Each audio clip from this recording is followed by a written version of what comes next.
اعتقد ان ديميان شازيل وهو بيعمل فيلم ويبلاش كان متاثر بفكرتين فلسفيتين بشكل كبير قوي. الفكره الاولى هي فكره ميكافيلي اللي بتقول ان الغايه تبرر الوسيله، او بمعنى ابسط مش مهم الطريق اللي الانسان هيمشيه عشان يحقق اهدافه وغاياته، المهم هو الهدف والغايه نفسهم. وتاني فكره كان ديميان مقتنع بيها انك عشان تكون فنان ومبدع فانت لازم تعاني وتتالم عشان تعمل ده، لان مفيش ابداع حقيقي بيتولد الا من رحم المعاناه والالم. ديميان كان متاثر بالفكرتين دول لدرجه انه بيعمل فيلم كامل بيدور حوالين المعنيين دول بالذات، وسمى فيلمه ويبلاش. ويبلاش كلمه معناها الصدمه المفاجاه او التغير العنيف، وده اللي بطل فيلمنا نيمان بيتعرض له في قصتنا النهارده، صدمه مفاجاه وتغير عنيف.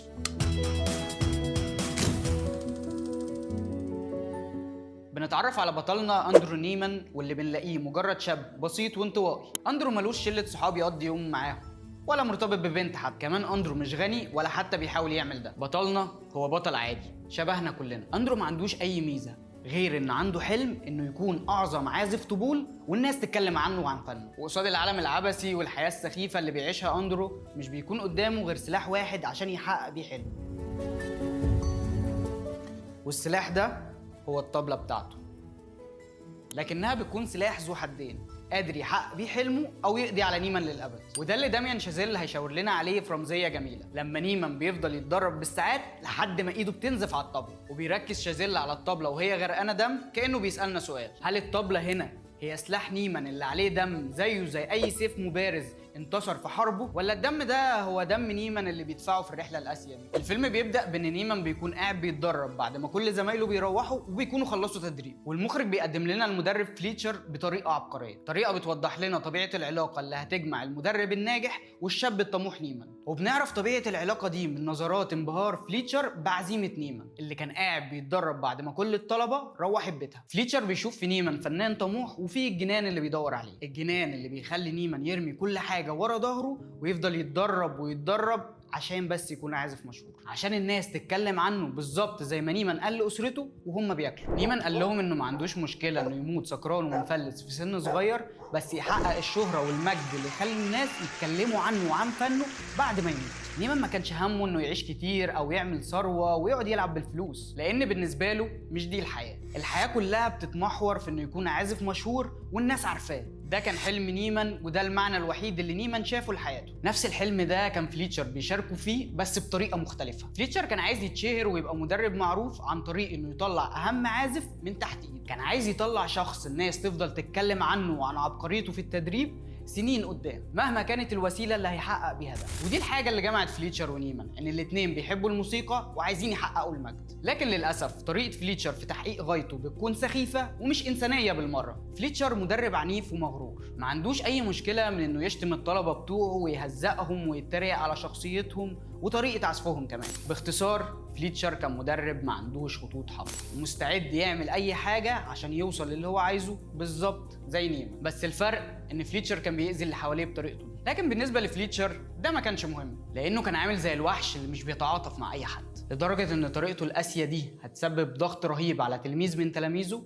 وتخليه ينتحر. فليتشر وصل الطالب للموت من قسوة التدريب وطريقته الغير آدمية اللي بيتعامل بيها مع الطلبة. وللأسف دي ما كانتش حاجة ممكن تتغير في فليتشر مهما حصل، لأنها كانت قناعة راسخة عنده. فليتشر كان شايف انك لما تدوس على الانسان وتجيب اخره فانت قادر تطلع كل الابداع اللي جواه، وان الشخص لو عافر واستحمل هيعمل حاجات ما كانش يتخيل انه قادر يعملها. فليتشر كان شايف ان اسوأ كلمتين في العالم جود جوب، او انك تقول لحد عموما برافو عليك اللي انت عملته ده كويس. وده عشان فليتشر كان شايف ان الكلمتين دول هيخلوا الناس تتكاسل ويكتفوا انهم وصلوا لحاجه كويسه. وبالنسبه لفليتشر حاجه كويسه دي مصيبه. فليتشر ما ينفعش معاه 90% ولا 99% حتى. فليتشر مهووس دايما بالكمال وبيدور على حاجه ما فيهاش عيب، بالظبط زي ما اوضه التدريب عنده ماشيه بالملي في كل حاجه، والمواعيد عنده بالثانيه حرفيا. الكمال كان جزء لا يتجزأ من فليتشر، وده بينعكس على طريقه تدريبه المتقنه اللي ما فيهاش مكان للغلط. ودي حاجه كويسه عشان تطلع من تحت ايدك طلبه شاطرين. لكن المشكله في طريقه تدريب فليتشر اللي كلها اهانات وضغط نفسي، انها قادره تكره الواحد في حياته لدرجه انه ينهيها زي ما تلميذه عمل. لكن فليتشر بيستمر في طريقته القاسيه دي مع طلابه حتى بعد انتحار الطالب اللي كان بيدربه. ورغم ان نيمان بيشوف كل ده وبيعرف كل حاجه، الا انه بيكمل تدريب مع فليتشر، لان زي ما قلت لك الحياه بالنسبه لنيمان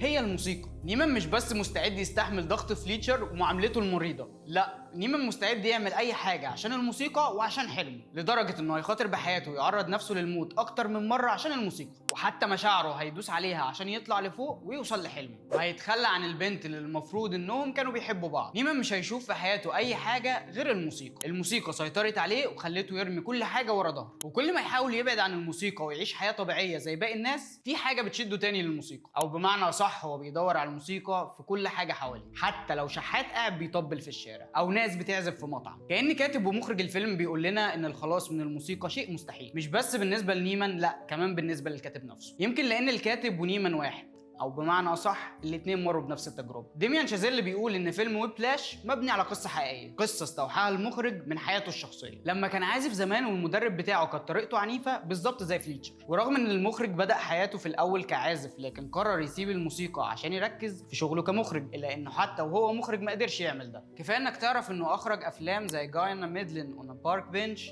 لا لا لاند، وفيلمنا اللي بنتكلم عنه ويبلاش، واللي كلها افلام موسيقيه. وكأن داميان هرب من الموسيقى للسينما عشان يلاقي نفسه بيعمل افلام بتدور حوالين الموسيقى برضه. وفي نهايه فيلمنا بنلاقي ان الموسيقى سيده المشهد، هي اللي بتنتصر. مش مهم مين كان على حق، فليتشر ولا نيمان، ولا مهم مين كسب فيهم. الموسيقى في كل الحالات حاضره في المشهد وليها الكلمه الاولى والاخيره طول الفيلم. وكأن شازيل بيعتذر للموسيقى اللي اتخلى عنها في فتره من حياته، وبيقول لها ان هو ونيمان ما يقدروش يعيشوا من غيرها. وزي ما نيتشه قال، بدون الموسيقى ستكون الحياه عباره عن خطأ فادح، عزله ومنفى. اللي عجبني في ويبلاش ان اندرو مجرد انسان عادي، ما عندوش اي حاجه بتميزه عن اللي حواليه، ولا حتى موهبته وعبقريته زي باقي الابطال اللي بنقابلها في الافلام. يعني اندرو مش اول ما قعد على الطبله الناس انبهروا بيه وقالوا له برافو، محدش قال له انت هتكون فنان عالمي وباين قوي من طريقه عزفه. بالعكس، ده اندرو كان عزفه عادي، وساعات اقل من العادي كمان، ولا فيه موهبه وعبقريه فذه ولا اي حاجه. ده فضل يغلط ويغلط كتير، وعشان يوصل كان لازم يطلع السلم من تحت خطوه خطوه. انا شفت نفسي في نيمان وشفت قد ايه الطريق صعب، لكن متعة الوصول وتحقيق الحلم بيهونوا كل ده. وشفت برضو انك عشان توصل مش لازم تكون خارق او عبقري، كفايه بس انه يكون عندك الاستعداديه للوصول وتبدا تسعى. اندرو نيمان بطل فيلمنا هو في الحقيقه مش بطل ولا حاجه، هو مجرد انسان عادي بيعافر وبيحاول بكل شكل عشان يحقق حلمه، بالظبط زي كل واحد عنده حلم ومصدق فيه. اندرو نيمان هو انا وانت وكل حد بيعمل زيه. فيلم ويبلاش مقطوعه موسيقيه متقنه، ما فيهاش نشاز ولا نغمه واحده مش في مكانها. ابطال الفيلم بيتفاعلوا بسلاسه ساحره تحسسك ان الفيلم كله عباره عن لحن جميل، وجماله ده ما قللش من اهميته ابدا ولا خلاه فيلم سطحي. يمكن ويبلاش بالنسبه لي اكتر فيلم طرح اسئله جدليه ومواضيع شائكه وافكار معقده. ويبلاش مع كل حدث بيطرح سؤال، وكل مشهد محوري في الفيلم بينتهي بعلامه استفهام هتفضل معلقه معاك لبعد الفيلم، وهتخليك تفكر مين كان معاه حق في الفيلم، وهل فليتشر كان مخطط لكل ده؟ هل هو اللي سرق النوتة عشان يدي لنيمان فرصه تخليه افضل ويوصله للعالميه؟ وازاي مدرب متمرس زي فليتشر كان متعود انه يجيب 3 عازفين احتياطي للطبله يدخل حدث مهم زي اللي هنشوفه في نهايه الفيلم من غير ولا عازف واحد؟ هل كل دي كانت خطه من فليتشر عشان واثق في نيمان وشايف فيه فنان موهوب من اول مره لمحه بيتدرب فيها؟ طب هل فليتشر هينتقم من نيمان لما عرف ان هو اللي بلغ عنه وتسبب في طرده من المدرسه؟ ولا كل ده مش فارق لفليتشر وفارق معاه انه عمل نجم جديد، بدليل انه بيتغاضى عن اهانه نيمان وهو بيخبط صاجه الطبله في وشه؟ والاهم، هل الانسان مطلوب منه انه يستحمل اي حاجه ويضحي باي حاجه عشان يوصل لحلمه؟ وهل السعاده في النجاح ولا في الحياه الهاديه اللي من غير اي تعب؟ ولا يمكن السعاده معنى نسبي وكل شخص فينا بيحدده حسب احتياجاته واولوياته؟ كل دي اسئله وافكار هتفضل تدور في دماغك وهتفضل تشوفها في حياتك وحياه اللي حواليك. مش شرط تكون عازف طبله زي نيمان عشان الاسئله دي تنطبق عليك، كفايه انك يكون عندك حلم او معنى الحياه وتبدا تطبق الاسئله دي عليه، ساعتها بس هتعرف عظمه فيلمنا. عن نفسي شايف ان الانسان المفروض يضحي باي حاجه عشان يوصل لحلمه، لان حلمه ده بيكون معنى حياته، واي محاوله بانه يتنازل عن حلمه ويرضى بحاجه ابسط من كده هي مجرد استسلام لابس ماسك الرضا والقناعه. الانسان لازم يكون اقوى وهو بيحاول يحقق حلمه، والقوه دي مش بتيجي غير من شغفنا للحاجه اللي بنحلم نحققها، بالظبط زي ما نيمان شغفه وصله لحلمه. ومفيش مشكله اننا نعاني عشان نوصل، وساعات كتير عشان نوصل